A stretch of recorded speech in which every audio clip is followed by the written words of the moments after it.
स्वागत योग्य फैसला है और बहन जी का जो फैसला आया है इससे राजनीतिक गलियारों में हलचल है। लोग समझ नहीं पा रहे हैं कि आखिरकार जब बीजेपी प्रचंड बहुमत के साथ में सरकार में है और अभी भी लग रहा है कि शायद उसको हरा पाना उतना कठिन नहीं है, तो जब गठबंधन की राजनीति का दौर चल रहा है और राहुल गांधी का भारत जोड़ो यात्रा में साफ साफ संदेश है कि जितनी सेकुलर ताकतें हैं वो सारी एक साथ आए हैं संविधान को बचाने के लिए, लोकतंत्र को बचाने के लिए। और ऐसे में बहन जी के जन्मदिन पर ये घोषणा कर देना कि हम अकेले चुनाव लड़ेंगे तो बिल्कुल शौक कर देने वाला है। लेकिन मैं थोड़ी बहुत राजनीति को जितना समझता हूँ मैं ये कह सकता हूँ कि ये फैसला स्वागत योग्य है। उसका सबसे बड़ा कारण ये है कि उत्तर प्रदेश के अंदर अगर कांग्रेस मजबूत होती है और कांग्रेस अपने दम पर लड़ती है, अगर वो अखिलेश के साथ गठबंधन नहीं करती है, हालांकि राहुल गांधी ये कह चुके हैं अपनी प्रेस कॉन्फ्रेंस में कि हमारा गठबंधन अखिलेश के साथ नहीं होगा। उन्होंने कहा कि उनके पास राजनीतिक समझ नहीं है, लेकिन उनका मायावती के प्रति सॉफ्ट कॉर्नर है और मायावती जी ये कह चुकी है कि हम अकेले लड़ेंगे। तो अब ये देखने वाली बात है कि बहन जी अकेले लड़ेंगी तो उसका बेनिफिट क्या होगा। उसका बेनिफिट जो मुझे निकट भविष्य में दिखाई दे रहा है 2024 के चुनाव को ध्यान में रखते हुए, बहन जी वर्तमान समय में ये देखना चाहती हैं कि बहुजन समाज पार्टी की जो अपनी ताकत है इस दौर में, जिस दौर में राहुल गांधी जी पदयात्रा कर रहे हों और मोदी और योगी और अमित शाह के नाम पर पूरा देश चल रहा हो, और जिस दौर में तमाम अपनी अपनी राजनीतिक पार्टी अपनी अपनी ताकत को बढ़ाने में लगी हों, ऐसे दौर में बहुजन समाज पार्टी कहाँ खड़ी है। एक तो ये तय हो जाएगा और दूसरा ये तय हो जाएगा कि बहुजन समाज पार्टी के जो रणनीतिकार हैं, चाहे वो सतीश चंद्र मिश्रा हों, चाहे पाल साहब हों, चाहे और अन्य लोग, चाहे बहन जी खुद उसको हैंडल करती हैं, तो उसमें ये भी तय हो जाएगा कि बहुजन समाज पार्टी जब अकेले चुनाव लड़ेगी, अगर कांग्रेस मजबूत होती है और सपा मजबूत होती है और बीजेपी मजबूत होती है, और ऐसी स्थिति में अगर 20 से 25% वोट भी अगर बसपा ले जाती है तो वो उत्तर प्रदेश की सबसे बड़ी नहीं तो सेकंड लार्जेस्ट पार्टी बन जाएगी। जरूरत है कांग्रेस को मजबूत होने की, और अगर कांग्रेस मजबूत होगी, क्योंकि मानवर साहब काशी नाम एक बात कहते थे कि अगर हमको अपनी राजनीति जिंदा रखनी है तो हमें बीजेपी के साथ साथ कांग्रेस को भी खत्म नहीं होने देना है। अगर कांग्रेस खत्म हो गई तो हम खत्म हो जाएंगे, क्योंकि कांग्रेस ही है जो हिंदू जो वोट काट सकती है। अगर कांग्रेस, देखिए आप 2009 का लोकसभा चुनाव देख लीजिए कि कांग्रेस की 21 सीट आई थी यूपी के अंदर, आपको मालूम होगा।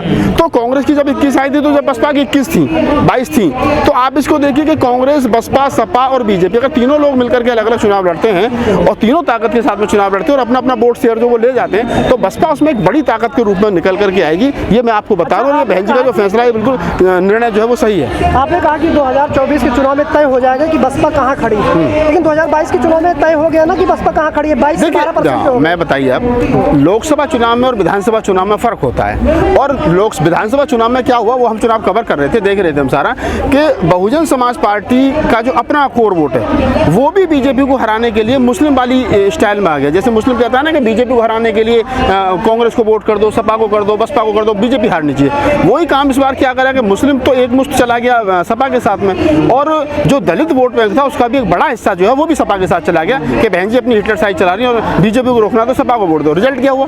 सपा को वोट मिला 30-31%, लेकिन सरकार तो नहीं बनी, सरकार तो फिर भी बीजेपी की बनी। इसका मतलब ये सही है कि अगर मुसलमान, क्योंकि जो समाजवादी पार्टी का अपना कोर वोट है, यादव है, मोस्ट बैकवर्ड, वो सारे का सारा शिफ्ट हो गया बीजेपी में। तो आप इस देश के अंदर या उत्तर प्रदेश के अंदर अकेले मुस्लिम से, अकेले यादव से, अकेले दलित में भी खासतौर से जो जाटव जमार है उससे सरकार नहीं बना सकते। आपको दूसरे समाज की वोटों की जरूरत पड़ेगी ही पड़ेगी, और वो आपको पहले से तय करना पड़ेगा। जैसे बसपा ने कई बार प्रयोग किए हैं, तो कभी लगातार आरोप लगाती रही है ना कि बीएसपी ने जानबूझकर ऐसे कैंडिडेट उतारे हैं हमें हराने के लिए। कहाँ उतारे हैं भाई? चुनाव तुम भी लड़ रहे हो, बसपा भी लड़ रही है, सारी पार्टियां चुनाव लड़ रही है ना। कांग्रेस कहीं नहीं थी पूरे उत्तर प्रदेश चुनाव में, कहीं नहीं था, लेकिन 403 सीट तो वो भी लड़ी ना। तो ये लोकतांत्रिक अधिकार है। अगर आप राजनीतिक दल हैं तो आपको चुनाव लड़ना पड़ेगा, और लड़ेंगे आप तो आपके प्रत्याशी कौन होगा, कैसा होगा, कहाँ का होगा, उसकी छवि कैसी होगी, ये पार्टी तय करेगी जो टिकट दे रही है। विपक्षी दल थोड़ी तय करेंगे। अगर अखिलेश यादव ये करें बसपा की वजह से हम लोग चुनाव हार गए, तो ये भी कहा जा सकता है कि सपा की वजह से, भाई सपा ने तो पूरी ताकत से चुनाव लड़ा,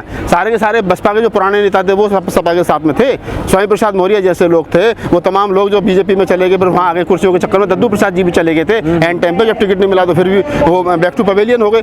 तो ये कहना कि, और फिर समाज भी साथ में था, ऐसा नहीं है। जहाँ जाटव समाज का वोट जो है वो बड़ी भारी संख्या में, मैं आपको विधानसभा के नाम बता दूंगा, लोनी विधानसभा दिल्ली से लगा हुआ है, आप देख लीजिए, वहाँ 1,10,000 जाटव वोट है। अगर 70% वोट पड़ा तो प्रत्याशी को कम से कम 77,000 वोट मिलना चाहिए था, प्रत्याशी को 20,000 मिला, तो 50,000 वोट कहाँ गया? सपा में गया।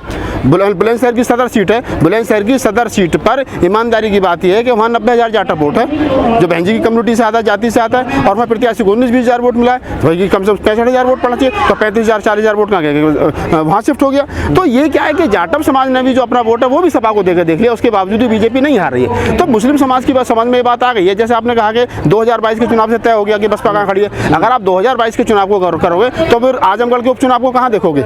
आजमगढ़ का जो उपचुनाव हुआ जिसमें गुड्डू जमाली बसपा के टिकट पर चुनाव लड़े, और वहाँ पे दूसरी तरफ जो निरहुआ लड़े, और वहाँ बीजेपी उसमें, और बसपा से सपा से जो वो यादव जी लड़े, उनके भाई धर्मेंद्र यादव लड़े, सपा हारी हो, उनकी परंपरागत सीट है, और बसपा जो सेकंड या थर्ड नंबर पर बहुत थोड़े से वोट से, जिस बसपा को वहाँ 13% वोट मिला था उसे 24-25% वोट मिला। क्यों? क्योंकि मुस्लिम समाज की समझ में ये बात आ गई है कि अब हम जो सपा के साथ मिल करके बीजेपी को नहीं रोक सकते। अच्छा। अगर सपा के साथ अगर बीजेपी को रोकना तो बसपा को ही वोट करना पड़ेगा। और देखिए कि अभी आप देखेंगे पूर्व में जाएंगे थोड़ा सा, तो मुस्लिम के जो बड़े नेता हैं, जहाँ पश्चिम में इमरान मसूद हों, गुड्डू जमाली पूर्व में हों, और बहुत सारे कई नेता आने को तैयार बैठे, तो सारे बड़े पैमाने पर मुस्लिम चेहरों की जो है वो पार्टी में एंट्री है। और अभी पाल समाज से जो ओबीसी समाज से जो है वो प्रदेश अध्यक्ष बनाए गए। तो बसपा काम करी, उन्होंने नारा दिया भेंजी चलो गाँव की ओर। तो ऐसा नहीं है कि कोई आदमी अपनी राजनीतिक जमीन को यूं ही खो देगा, उसको मालूम होता है सारा कुछ कि क्या करना है। तो मायावती के ऐलान के बाद से लोग सवाल उठा रहे हैं कि आखिर बसपा किसका फायदा पहुंचाना चाहती है 2024 के चुनाव? अब ये तो वो लोग हैं जो गुमराह करने वाले लोग हैं कि बसपा किसका फायदा पहुंचेगा। बसपा अपना फायदे के लिए चुनाव लड़ रही है, सब अपने फायदे के लिए चुनाव लड़ रही है, कांग्रेस अपने फायदे के लिए चुनाव लड़ रही है, बीजेपी अपने फायदे के लिए चुनाव। जब कोई आदमी चुनाव लड़ता है तो कोई हारता भी है, कोई जीतता भी है। ये तय करना कि यार ये वाली पार्टी नहीं खड़ी होती, ये वाली पार्टी नहीं खड़ी होती, ये वोट नहीं कटे होते तो मैं जीत जाता, तो ये तो बेईमानी है। ये तो वही वाली बात भी हो गई कि मतलब मेरे चाची की मूंछ होती तो चाचा होता, ऐसा थोड़ी होता कहीं। तो ये जितने लोग घूम रहे हैं ये राजनीतिक विश्लेषक बन करके ये गुमराह करने वाले गैंग है एक तरीके से। अगर आपको सही मायने में बसपा की राजनीति को समझना है तो बसपा के कैडर को समझना पड़ेगा, बसपा के सिस्टम को समझना पड़ेगा। लगातार जो आवाज़ बहुजन समाज उठाता रहा ईवीएम को लेकर, लगातार प्रोटेस्ट भी होते रहते, लेकिन अब बहन जी ने ईवीएम के खिलाफ भी बोला है। बहन जी जब 2012 में जब चुनाव हारी थी, जब पूर्ण बहुमत की सरकार गई थी, तब भी बहन जी ने कहा था कि हम लोग जो है वो ईवीएम पर उन्होंने कहा था। 2017 में जब वो चुनाव हारी थी तब भी कहा था हर क्या नाम है 11 अप्रैल को हर प्रदेश में हर जो जिले पर ईवीएम के खिलाफ धरना होगा। देखिए मैं ये कह दूँ बहन जी क्यों कह रही हैं क्यों नहीं कह रही हैं मुझे नहीं पता। मैं ईवीएम पर इसलिए नहीं बोलता कभी भी कि मुझे लगता है कि मेरे ईवीएम पर बोलने से बेकारी बात है, क्योंकि मेरे बोलने से कुछ होगा नहीं। ईवीएम को अगर बैन करना तो कौन बैन करवा सकता है? बहन जी करवा सकती हैं, अखिलेश यादव करवा सकते हैं, तेजस्वी यादव करवा सकते हैं, चिराग पासवान करवा सकते हैं, और जो तमाम लोग हैं जो राजनीतिक दल हैं जिनके बड़ी मजबूती के साथ में जिनके राजनीतिक दल काम करें, वो लोग चाहें एक दिन में रोड पर उतरो कहें कि ईवीएम से चुनाव नहीं हो जाएगा बंद। लेकिन अब समस्या क्या आ रही है? समस्या ये आ रही है कि प्रधानमंत्री तो बनना सबको, एमएलए एमपी बनना सबको, मुख्यमंत्री बनना सबको, और ईवीएम की लड़ाई लड़ राहुल नागपाल, ईवीएम की लड़ाई लड़ लक्ष्मण यादव, ईवीएम की लड़ाई लड़ रतन लाल। तो भाई हम एक्टिविस्ट हैं, हम पत्रकार हैं, हम अपनी लड़ाई लड़ें, ईवीएम की लड़ाई लड़ें। जिन लोगों को मुख्यमंत्री और एमएलए और एमपी बनना है वो लोग रोड पर उतरे, सपा के लोग उतरे, बसपा के लोग उतरे, तब जाकर के ईवीएम बंद होगी, या फिर कहना बंद कर दे। ये एक ट्वीट करके एक प्रेस कॉन्फ्रेंस करके कहते हैं ईवीएम बैन करो और जाकर फिर कंबल ओढ़ करके सो जाना एसी में, ऐसे ईवीएम बंद होने वाली नहीं है। ईवीएम बंद जब होगी जब राजनीतिक दल चुनाव का बहिष्कार करेंगे। और ये लगता नहीं कि जनाधार जो बीएसपी का लगातार घट रहा है, इसकी वजह यह है कि बसपा सड़क पर नहीं उतर रही? नहीं, आपको कहाँ लग रहा है बसपा का जनाधार घट रहा है? क्यों लगातार उसके कहाँ नहीं, आप बताइए। 2022 में 12-13% वोट पड़ा और उपचुनाव में 26% पड़ा। तो इसके पहले तो 11% तो दिल्ली में होता था।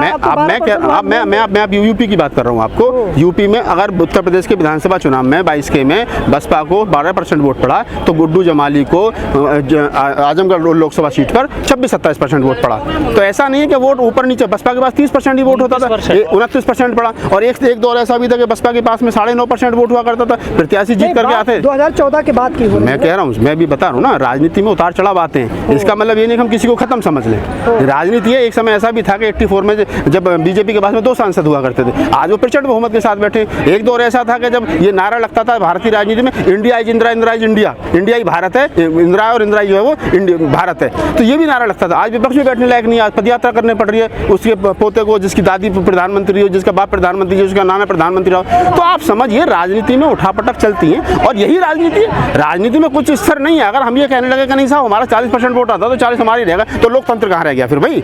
आप लोगों का जो जमहूरियत है उसका आप अपमान कर रहे हो।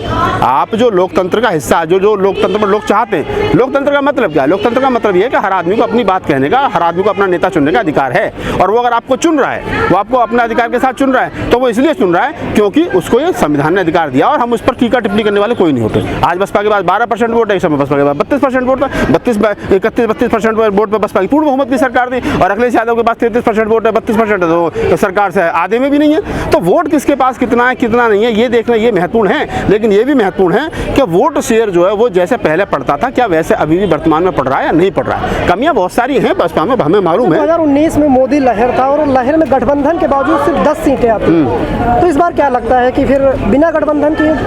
नहीं, अभी देखिए मेरी बात सुनिए। जिस प्रकार से आप कह रहे हैं कि मोदी लहर में तो राहुल गांधी अपनी परंपरागत सीट हार गए, अमेठी हार गए ना, जहाँ से कभी कोई नहीं हारा। एक बार तो ऐसी भी उनकी जयनारायण की लहर थी कि मतलब जो है वो जयप्रकाश नारायण का आंदोलन था कि इंदिरा गांधी चुनाव हार गई थी। तो राजनीति उसके बाद में पूर्ण बहुमत की सरकार बनी। तो मैं ये कह रहा हूँ कि ये कह देना कि मतलब कोई खत्म हो गया या कोई बन गया, ये नहीं है। सदा कोई नहीं रहता है। ये जो लोग कह रहे हैं कि हम तो 50 साल के लिए आए, हम तो 40 साल के लिए आए, हम तो 30 साल के लिए आए, यही लोकतंत्र का अपमान है। आप स्वीकार करिए कि आप आए नहीं हो, आपको लोग लेकर के आए हैं। और अगर आप ये कह रहे हैं कि हम तो 50 साल के लिए आए हैं भारत की सरकार में, उत्तर प्रदेश की सरकार में, तो आप आने वाले जो लोकतंत्र में जो लोग वोट डालने वाले हैं उनका मजाक बना रहे हो, उनका अपमान कर रहे हो।